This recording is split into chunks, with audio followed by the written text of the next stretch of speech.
함께 나눈 히브리서 10장 19절에서 22절의 말씀을 중심으로 나는 죽고 예수로 사는 삶이라고 하는 제목의 하나님 말씀 나누도록 하겠습니다. 오늘 우리가 살펴보는 히브리서의 말씀은 우리 기독교 복음의 가장 본질적이고 깊이 있는 내용을 아주 풍성하게 담고 있고 그 내용을 다루고 있습니다.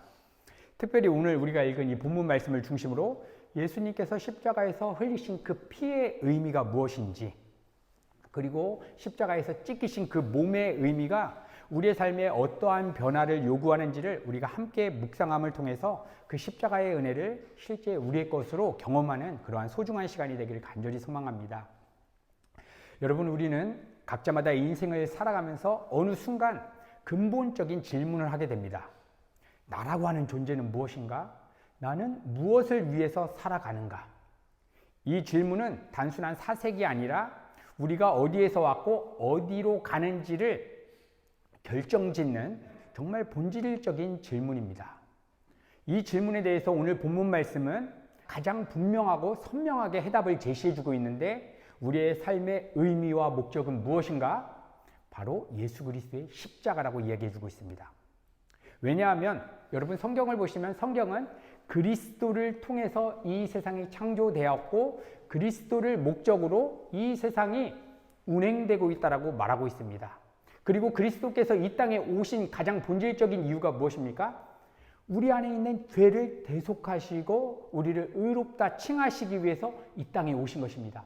다시 말하면 예수 그리스도께서 이 땅에 오신 이유는 십자가를 통과하기 위해서 오신 것입니다. 그래서 예수 그리스도의 십자가의 의미를 우리가 실제적으로 경험할 때만이 나의 존재의 목적은 무엇이고, 내가 왜 삶을 살아가야 되고, 내가 왜 이태리 땅에서, 이 밀라노 땅에서 유학생으로 이민자로 살아가야 하는지를 말씀을 통해서 우리는 비로소 깨닫게 되는 것입니다. 여러분, 그래서 십자가를 실제로 나의 삶에 적용하게 될 때에 지금 내 삶의 의미가 무엇인지 말씀을 통해서 우리는 조명받게 됩니다. 그리고 예수 그리스도의 십자가를 우리가 실제 나의 사건으로 받아들이게 되면 이전에 내 삶을 지배하고 있었던 사람들의 시선이 있을 것이고, 돈에 대한 염려, 세상에 주는 성공의 기준, 이러한 것들이 내 삶의 중심되지가 않는 것입니다. 이제 우리의 삶의 중심에는 예수 그리스도가 우리의 중심에 올라가게 되고 예수 그리스도의 그 가치관으로 삶을 살아가게 되는 것입니다. 그래서 우리 성도들의 신앙의 본질은 나는 그리스도와 함께 죽습니다. 그리고 주님과 함께 살았습니다. 라고 하는 갈라디아서 2장 20절의 이 말씀이 우리 성도의 신앙의 본질이 되는 것입니다. 여러분, 그러므로 우리가 예수님의 죽음을 나의 죽음으로 받아들인다는 것은 내가 내 삶의 주인 되어서 맺었던 부부와의 관계, 자녀와의 관계, 직장 상사와의 관계, 모든 관계 영역이 깨어지게 되는 것입니다. 여러분, 그런데 우리가 기억해야 하는 한 가지 사실이 있습니다. 우리는 이렇게 내가 주인 되어서 살아가는 삶의 형태에 대해서 주와 함께 죽었습니다. 신분적으로는 죽었습니다. 그런데 아직 상태는 여전히 내가 내 삶의 주인 되어서 살아갈 때가 너무나 많습니다. 그래서 우리 개혁주의 신앙에서는 이미와 아직의 긴장 상태라고 얘기합니다. 우리 성도가 이 땅을 살아가는 것은 이미 완성되어 있는 하나님의 자녀된 신분과, 그럼에도 불구하고 아직 죄의 본성을 살아가는 이 상태 가운데에서, 이 긴장 속에서 우리가 살아가게 된다는 것입니다. 여러분, 그런데 성령 하나님은 보혜사로서 보호해 주시고 은혜를 주시고 가르쳐 주시는 보혜사로서 우리의 삶에 실질적으로 친히 개입하셔서 우리가 여전히 내 삶의 주인 되어서 살아갈 때에 하나님의 말씀을 통해서 우리의 내면을 치고 들어오시는 것입니다. 이것이 바로 성령의 주된 사역입니다. 이 성령의 주된 사역이 어떻게 일어나는지 우리 주님께서는 마태복음 10장 34절에서 38절에 이렇게 말씀해 주셨습니다. 여러분, 한번 잘 들어보십시오. 내가 세상에 화평을 주러 온 줄로 생각하지 말라. 화평이 아니요 검을 주러 왔노라. 그 사람이 그 아비와 딸이 어미와 며느리가 시어머니와 불화하게 하려 함이니 자기 십자가를 지고 나를 쫓지 않는 자도 내게 합당치 아니하니라. 여러분, 이 말씀을 우리가 문자적으로만 딱 받아들이게 된다면 우리가 예수를 믿는 순간, 나는 아버지랑 관계가 깨어지겠구나, 며느리와 내 관계가 깨어지겠구나, 내 사랑하는 자녀들과 관계가 다 깨어지겠구나라고 생각할 수 있습니다. 여러분, 그러나 그렇게 물리적인 관계가 깨어진다는 의미가 아닙니다.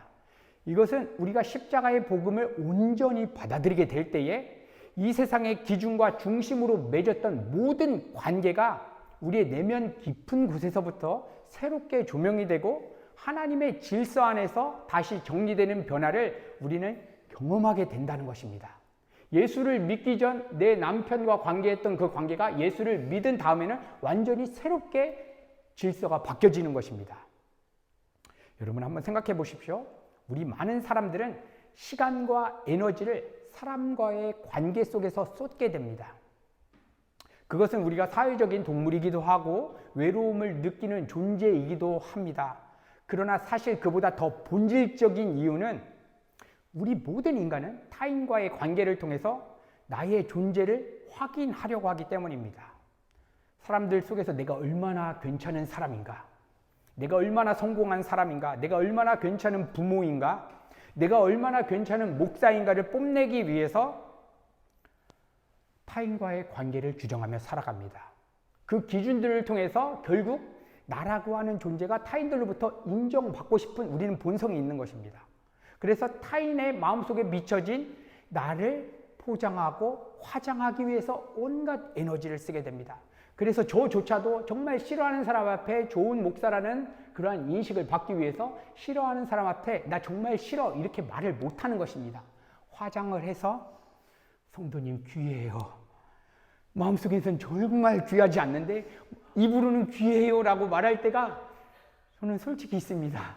여기 계신 성도님들은 잘 모르시겠지만 제 안에는 있는 것 같습니다. 왜냐하면 아담 이후에 태어나는 모든 인간들은 무화과 나뭇잎으로 자신의 그러한 연약함을 다 치장하기 때문입니다. 이러한 무화과 나뭇잎이 어떤 사람에게는 돈이 될 수도 있고 자신의 성품이 될 수도 있고 학벌이 될 수도 있고 인간적인 자질이 될 수도 있습니다. 그런데 하나님과의 관계 안에서 진정한 나라고 하는 존재를 규정하지 못한 사람들은 이러한 무화과 나뭇잎을 끌어당겨서 자신의 자랑과 잘남을 막 드러내는 것입니다. 왜냐? 자신 안에 하나님과의 관계로부터 주어지는 그 본질적인 존재감이 느껴지지 않기 때문에 그 공허감, 이것을 채우기 위해서 이 세상 무화과 나뭇잎으로 자꾸 치장하는 것입니다. 여러분, 이것이 바로 창세기 3장에 아담과 하와가 선악과를 따먹고 하나님을 피해서 한 행동이었습니다. 무화과 나뭇잎을 가지고 내가 판단하기에 수치라고 하는 것을 막 가리는 것입니다. 하나님과의 관계가 틀어지기 전에는 자신의 몸에 아무것도 치장하지 않아도 부끄러움이 없었습니다. 근데 관계가 딱 차단되니까 내가 판단하기에 이대로 가는 것은 정말 부끄러운 것이다. 여러분, 이 세상 사회가 그렇지 않습니까?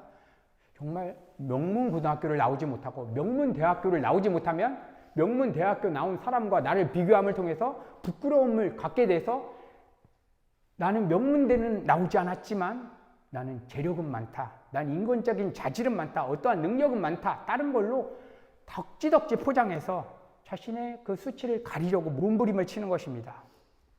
여러분, 그런데 복음의 말씀이 실제 우리의 내면을 딱 치고 들어오게 될 때에 타인과 관계 속에서 내가 내 삶의 주인 되어서 부끄러움을 가리려고 온갖 치장을 했던 자신의 그런 죄인됨이 드러나게 되는 것입니다.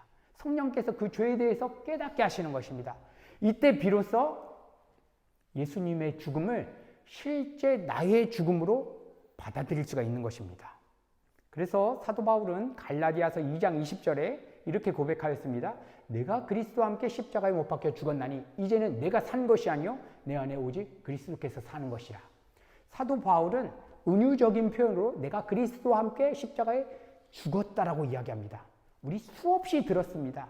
찬양을 통해서 나 주와 함께 죽고 주와 함께 살았다라고 이야기를 듣고 수많은 목사님들의 설교를 통해서 예수와 함께 죽었다는 얘기를 수백 번, 수천 번 들었습니다.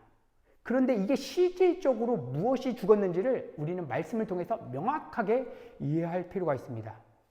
여러분, 생각해 보십시오. 아담과 하와가 죄를 진 다음에 하나님과의 관계가 차단되었습니다. 하나님께서 뭐라고 명령하셨습니까? 너 선악과 따먹으면 정령 죽으리라고 얘기했습니다. 근데 아담과 하와는 육체적인 생명은 죽지 않았습니다. 그러면 선악과 따먹고 죽은 것이 무엇입니까? 하나님과 연합되는 마음의 상태, 하나님을 갈망하는 마음 상태가 죽은 것입니다. 이것이 그리스도와 함께 죽었다라고 하는 의미를 우리가 이해하는 그러한 본질적인 키가 되는 것입니다. 여러분, 지난 대한민국에는 무한 비행기 사건으로 수많은 사람들이 죽었습니다. 거기에 실제 내 자녀가 타고 있어서 내 자녀가 실제 죽었으면 이거는 실제 내 사건입니다. 근데 우리가 아프리카 사람으로 태어나서 TV를 통해서, 유튜브를 통해서 대한민국에 무한 비행기 사고가 일어났다, 이 소식을 딱 들을 때 아무런 마음에 감동이 없습니다. 우리도 그렇지 않습니까? 아프리카 판자촌에 지금 어떤 사람들이 막 죽어나가고 있습니다. 이것을 인터넷을 통해서 정보로 듣습니다. 근데 마음에는 내 사건이 아니기 때문에 반응하지 않는 것입니다.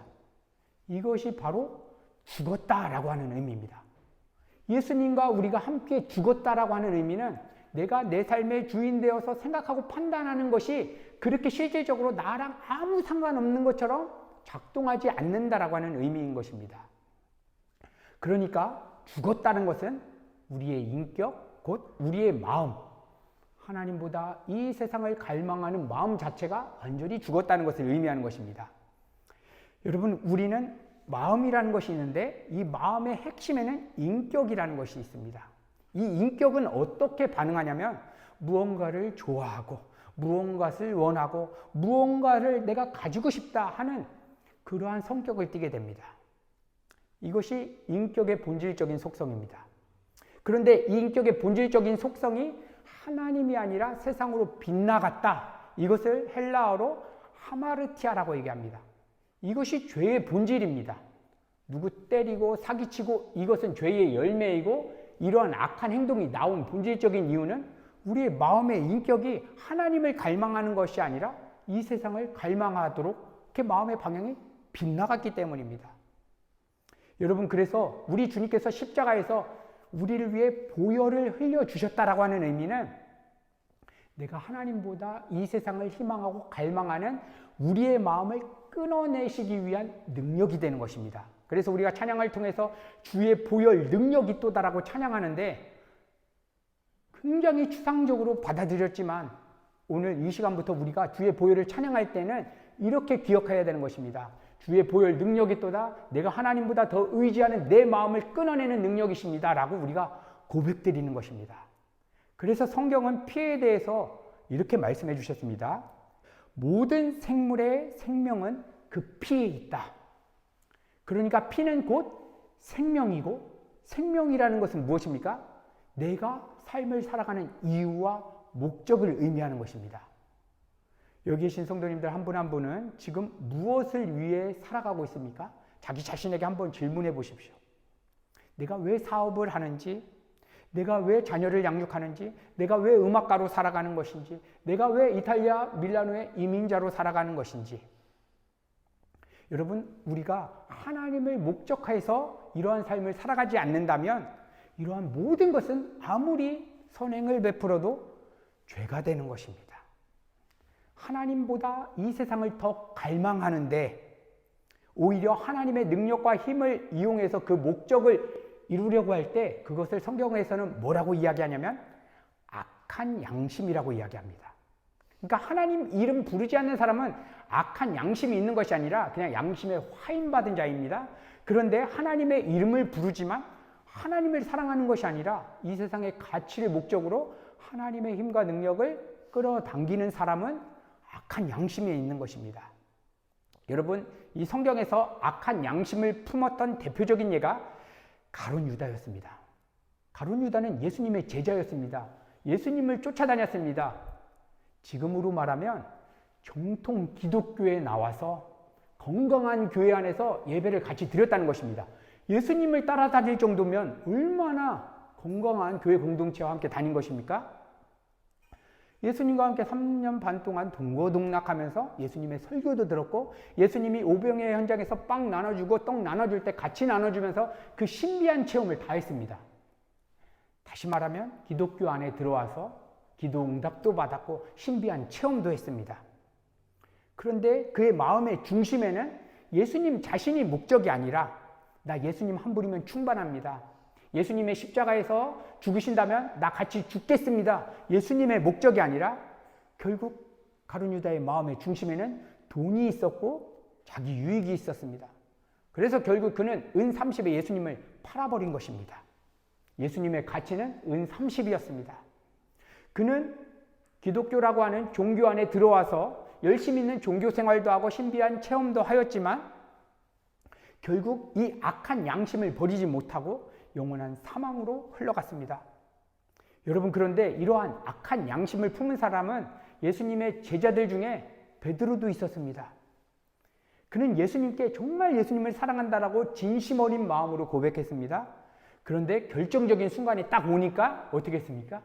예수님을 3번이나 부인했습니다. 성경에서 3이라는 숫자는 어떠한 의미가 있냐면 완전하다. 그러니까 예수님에 대해서 완전히 부인했다는 것입니다. 그런데 닭 우는 소리가 들리고 예수님과 눈을 딱 마주치니까 내가 여태까지 악한 양심으로 예수님을 따랐구나 하면서 자신의 존재론적인 죄인됨에서 깨닫고 철저하게 회개하면서 눈물을 흘린 것입니다. 성인 남자가 예수님과의 그러한 만남 가운데에서 자신의 내면을 토해내면서 눈물을 흘리면서 나는 쇳덩어리입니다 하고 외쳤던 것입니다. 여러분, 이러한 회개가 언제 일어나게 되냐면 예수님의 보혈의 능력이 우리의 삶 가운데 적용될 때에 나타나게 되는 것입니다. 그래서 히브리서 기자는 오늘 본문 말씀 히브리서 10장 22절을 통해서 이렇게 말씀을 선포해 주셨습니다. 피뿌림을 받아 악한 양심으로부터 벗어나고 몸은 맑은 물로 씻음을 받았으니. 여러분, 이렇게 예수님께서 우리의 죄를 위해서 보혈을 흘려주셨다라고 하는 의미는 우리 안에 있는 잘못된 생명, 하나님보다 이 세상을 갈망하고 있는 우리의 마음의 상태를 완전히 뽑아내는 능력이 된다는 것입니다. 여러분, 그렇다면 예수님께서 십자가에서 찢기신 그 몸이 의미하는 것은 무엇입니까? 여러분, 우리는 마음이 있고 육체가 있습니다. 근데 이 마음은 원래 하나님과 연합된 상태에서 육체의 눈을 통해서 바라보고 육체의 귀를 통해서 들으면서 살아가야 합니다. 그런데 죄를 가지고 태어나는 우리 모두는 이 마음이 빗나가서 우리의 몸에 딱 달라붙은 것입니다. 그래서 모든 사람은 태어나는 순간 우리의 육체의 눈으로 보게 되는 그러한 시각적인 그러한 것들을 내가 주체가 되어서 생각하고 판단합니다. 귀로 이 세상 소리에 대해서 듣습니다. 대한민국의 경제가 위기다, 코로나 사건으로 인해서 정말 나라가 엉망이 되었다, 정치가 말이 아니다, 이런 것을 딱 들으면 걱정, 염려가 우리 마음속에 전달됩니다. 왜냐? 몸과 마음이 완전히 우리가 연합돼서 묶여버렸기 때문입니다.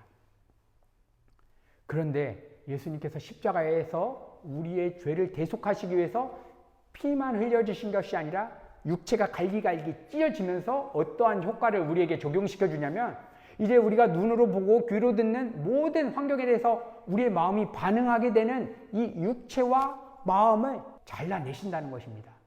여러분, 그래서 스데반 집사님의 육체적인 상황은 돌로 맞아서 죽는 상황인데 마음은 어떻게 되었습니까? 하늘의 평강을 누리면서 하나님의 영광을 보는 것입니다. 이것이 예수님께서 십자가에서 우리를 위해서 육체가 갈기갈기 찢어지신 그러한 의미인 것입니다. 어떠한 환경과 상황 속에서도 하늘의 평강을 누리는 놀라운 신비를 우리가 경험하게 되는 것입니다. 이것을 우리가 한마디로 요약하면 나는 죽고 예수로 살아가는 삶입니다. 추상적인 의미가 아니라 환경과 상황은 다 막혔는데 그 환경과 상황에 대해서 내가 반응하는 나를 위해서 예수님께서 십자가에서 보혈을 흘려주시고 나를 위해서 갈기갈기 몸이 찢겨지셨다, 이것을 머리로라도 기억해서 성령의 도우심을 구하게 될 때에 나는 죽고 예수로 사는 삶이 무엇인지를 성령께서 우리의 삶을 통해서 가르쳐 주시는 것입니다. 사랑하는 성도 여러분, 이번 우리가 고난주간을 맞이해서 다시금 이 예수 그리스도의 그 십자가 의미를 추상적인 개념이 아니라 실제 살아있는 나의 복음으로 받아들이게 되기를 간절히 소망합니다. 예수님의 피가 우리의 마음 가운데 뿌려졌다는 것은 우리의 세계관, 가치관, 우리가 하나님보다 더 의지하는 모든 것에 대해서 내 마음은 정지되었다라고 하는 의미를 지니는 것입니다. 예수님의 몸이 찢기셨다는 것은 내가 육체로 맺었던 모든 관계 가운데에서 내 마음 가운데 나타나는 그런 감정적인 반응들, 그러한 내 정서적인 모든 반응이 이제 주님과 함께 죽었다라고 하는 의미인 것입니다. 그래서 비록 나의 삶이 어렵고 재정적으로도 힘겨운 상황에 우리가 처해 있다 하여도 우리가 가장 먼저 하나님의 백성들이 구해야 되는 것은 하나님 재정 회복해 주세요, 사업 회복해 주세요가 아니라 먼저 본질을 구해야 되는 것입니다. 하나님, 이 십자가의 복음의 사건을 실제 나의 사건으로 재정 문제 앞에서 경험할 수 있도록 도와주세요.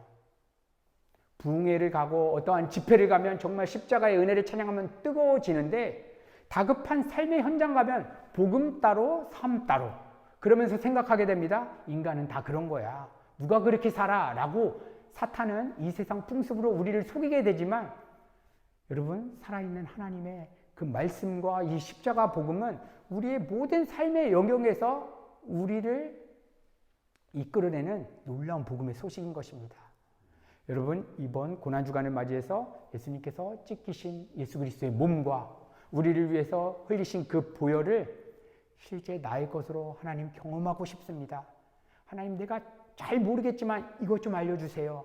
우리가 간절히 이 복음의 은혜를 구하게 될 때에 하나님께서 예수 안에서 우리의 삶이 다시 다 죽고 부활의 은혜 가운데 우리가 참여하게 되어서 지금 여러분들 한 분 한 분이 겪고 있는 이 삶의 여정 가운데 하나님께서 숨겨놓으신 놀라운 은혜를 깨닫고 이러한 고백이 나오게 될 것입니다. 다 필요 없다. 나 하나님 한 분이면 충분하다. 무화과 나뭇잎이 마르고 포도 열매가 없어도 예수님께서 나와 함께 하신다는 이 사실만으로 하나님 나 아무것도 필요 없습니다. 라고 하는 이러한 고백이 터져나게 될 것입니다. 이러한 은혜가 우리 사랑하는 밀라노 은혜 가족 공동체의 모든 성도님들의 삶 가운데 부어지게 되기를 간절히 소망합니다.